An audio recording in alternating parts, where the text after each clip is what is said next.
আপনার mobile phone যখন চার্জে বসাবেন মাত্র 10 মিনিটে আপনার ফোনে 100% চার্জ ফুল হয়ে যাবে। ফোনের মধ্যে একটা সেটিং চালু করে রাখবেন। এই সেটিংসটি যে কেউ চালু করতে পারবে। কিভাবে এই সেটিংসটি করে দ্রুত ফোনের 100% চার্জ ফুল করবেন, চলুন তাহলে মোবাইল স্ক্রিনে দেখিয়ে দেওয়া যায়।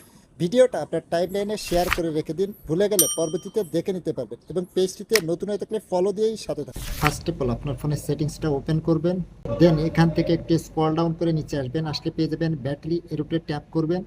ট্যাপ করার পরে একটু স্ক্রল করে নিচে আসলে পেয়ে যাবেন ব্যাটারি হেলথ অ্যান্ড চার্জিং, এর উপরে ট্যাপ করবেন। ট্যাপ করার পরে এখানে পেয়ে যাবেন ফাস্ট চার্জিং, এটা আপনার বন্ধ থাকবে, আপনি এটাকে অন করে দিবেন। অন করার পরে আপটা একবার বন্ধ করে চালু করবেন, এরপরে চার্জে বসাবেন, দেখবেন যে মাত্র 10-15 মিনিটের ভিতরে 100% চার্জ ফুল হয়ে যাবে। আর আপনার ফোনে যদি এই সেটিংসটি না থাকে তাহলে অবশ্যই কমেন্ট করে জানাবেন, আমি আপনাদেরকে বলে দিব।